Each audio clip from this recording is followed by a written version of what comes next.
So mga igsuon, nindot kaayong paminawon ang ato bitang nabati gikan sa tubag sa Salmo. Ginoo, sa adlaw nga nagsangpit ako sa imong panabang, imo ako nga gipatalinghogan. Nindot kay siya paminawon, pero sa tinuod nga kinabuhi, kadaghan baya kita nakaingon nga wa ta patalinghogis Ginoo. No? Nga naman day, ang tanan ginyong gipangayo, gihatag is Ginoo. Awa man sa nun moingon diring gihatag.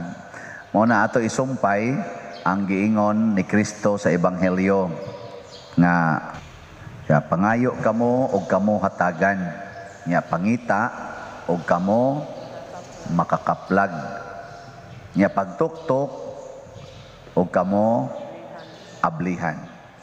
Nindot kaayo ni siya, pero kung dili ta makasabot unsay basihanan nganong mahitabo ning tanang gisulti, maproblema gid ta.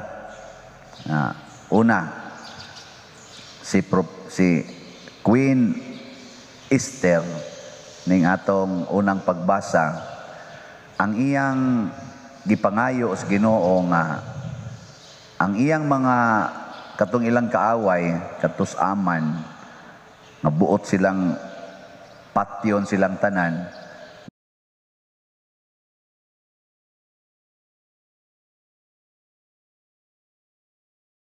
nihangyo siya sa kanini ang Ginoo nga kamaon ta siyang mokonbinser kuno atong iyang hari katong iyang bana niya, kay iya man tong gitawag og lampingasang leon sa ato pa bangis kay ba niya, kay lampingasan man lisod kay to ikombinser nga mulaban niya, pero iyang gipangayo sa Ginoo. Unsa may tumong niya? Aron masalbar ang kinabuhi sa iyang isig katao, sa iyang mga kaliwat, bahala nag iyang ibuhis ang iyang kaugalingong seguridad sa iyang kinabuhi. So sa ato pa di ay, kung mangayo gaytas Ginoo nga para sa kaayuhan sa uban, automatic gina nga iyang ihatag. Pero mangayo ganitag kaayuhan ikas Ginoo nga para las atong kaugalingon, maproblema ta na, murag dili kay siya muhatag ana. Muna nga gisumpayan dire sa atong kuan, atong ebanghelyo, buhata sa uban ang buot ninyo nga buhaton nila kaninyo. So unsa may gusto nato nga buhaton sa to isig katawo nga hinato? Nga dumtan ta, nga libakon ta, ana. Unsa man? Kamo ba, kamo ipahukmon, unsa may gusto ninyo nga buhaton sa inyong isig katawo ninyo, nga kalagutan mo, kasukan mo, libakon, daog-daogon, dili. Nya kun mausad na atong buhaton ngadto sa uban, nga magampo tas Ginoo nga dili ta mahimong pagarbuhon aron makaalagad ta sa ato isig katawo, porting ninduta na.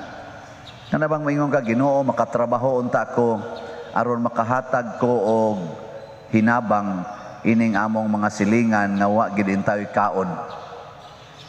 Di ka trabaho din kana. Ipangita nimo og trabaho, madawat ay kasi imong trabaho. Nya ini kadawat nimo sa imong sweldo, unsa man manghatag o dili? Manghatag kay mao man to imong gipangayo. Ana dayon. Ginoo, maminyo unta ko. Unsa man sa imo nang buhaton og maminyo ka? Aron mudaghan ang tao sa kalibutan nga buutan. Nya karon kaminyo na nimo kay minyoon kas Ginoo. Unsa man mugamit kag pills? Dili kay ang imong gipangayo nga mudaghan man ang taong buutan.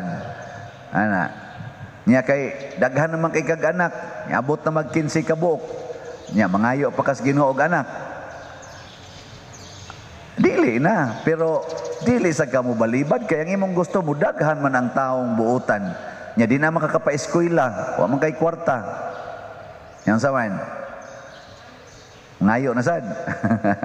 Di oy ang pagkabuutan sa tao wa mag-agad og grado. Daghan kayong tag-as og grado diha, salbahis kay tanan. Apil na ning nagwali usahay. Taas man sa di grado.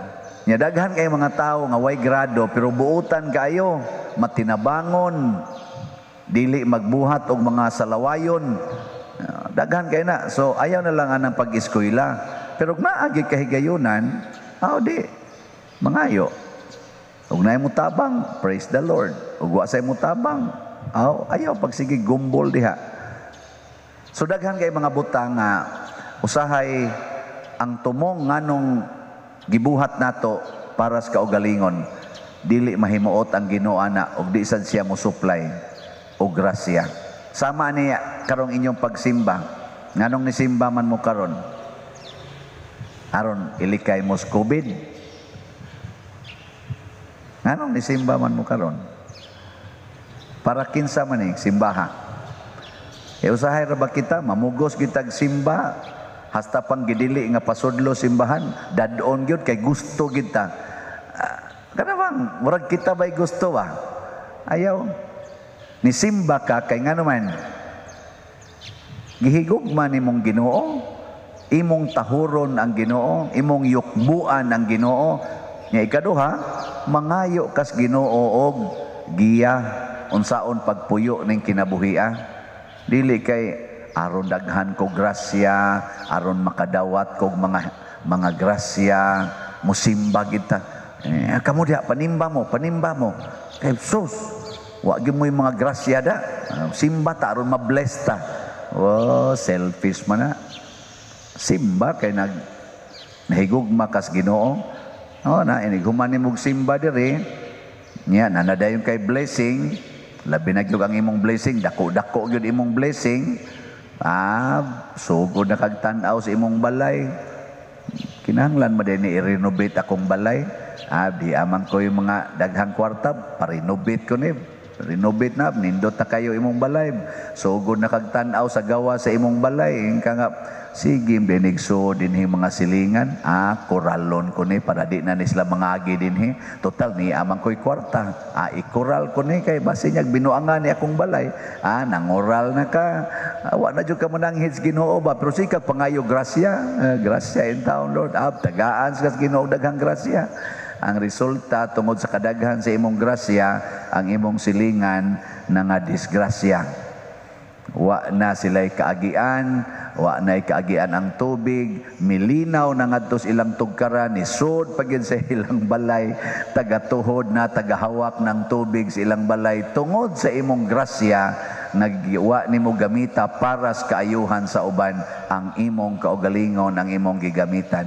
Ug mao ni ang makapalagot sa Ginoo nato. Muna ang gipunting sa Ginoo niingon siya diri, kung kamo nga mga dautan makamaong muhatag sa inyong amahan, sa inyong mga anak, unsa na ka ang inyong amahan nga buutan kaayo, muhatag gid siya sa inyong gikinahanglan. Pero mao lagi ang atong pangayoon kanang makaayo sa atong isig katao. Naabitay ning text na koron nga usa siya ka taxi driver.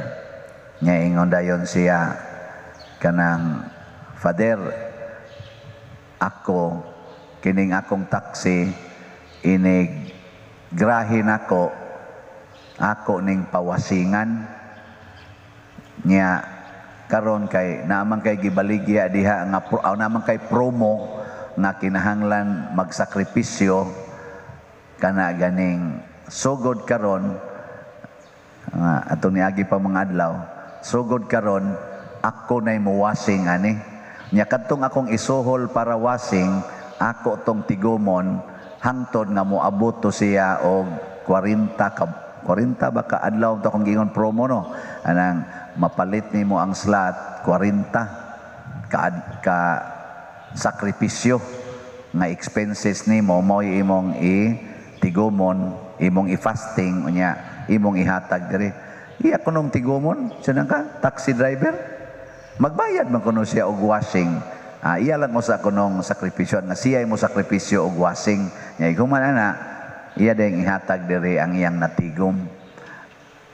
Kamo naamo nang hunahuna. O ano?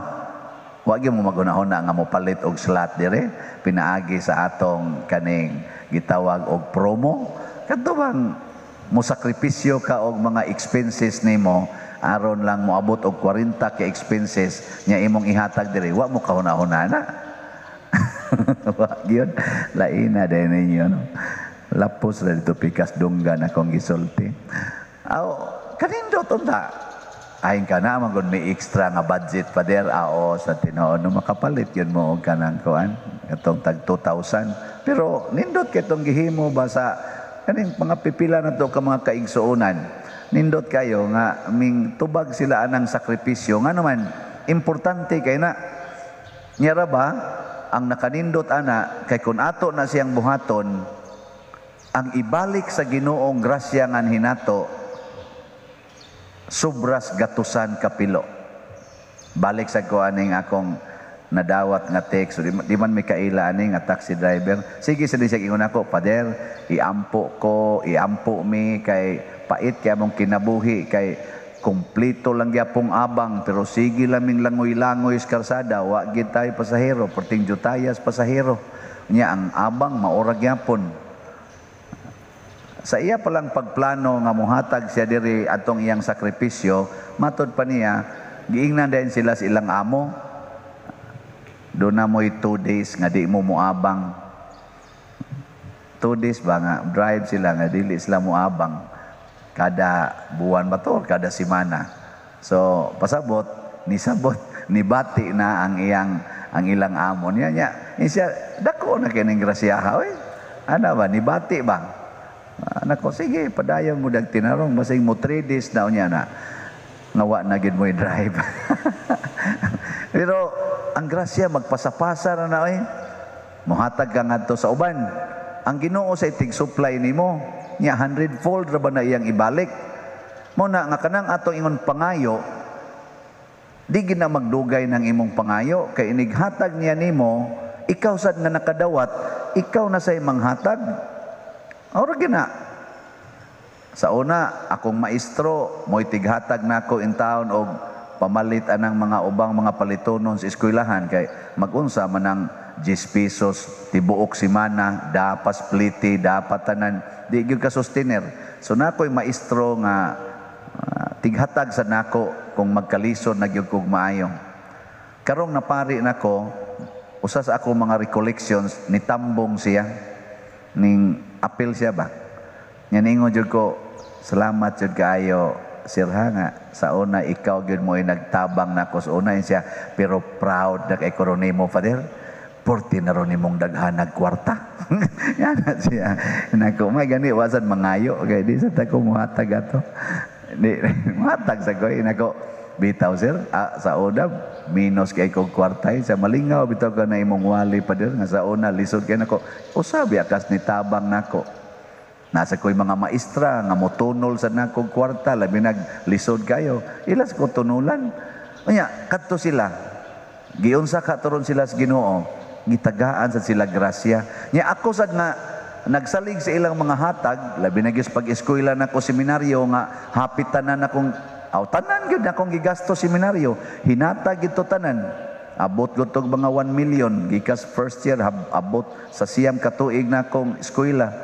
Mga milyon gito kapin akong nagasto. Hinatag man to tanan. Nya karon nga pari nako, mao sa ni akong buhaton manghatag. So dili ta magsigilag pangayo kay sigitan pangayo aron makapanghatag ta. So mangayo kas Ginoo aron makapanghatag kas imong isig ka tawo. Dili kay magsigil kag pangayo para sa kaugalingon masuko sang Ginoo ana. Mo na kini di ang pagtulun-ana nagtudlo ni nato nga kung kamao kang mangayo, kamao sa kang manghatag. Kung kamao kang manuktok, musugot sa kagtuktukon ang inyong balay. Di ba? Di ka magpunay giyaw-yaw. O diha dapita, magsigi og baha ang grasyas Ginoo natong tanan. Kung kitang mga matuuhon, naa na tanining maong kinaiya, nga magsunod sa kinaiya sa Ginoo, sa kinaiya ni Kristo. Manindog ta para sa pagampo sa katawhan.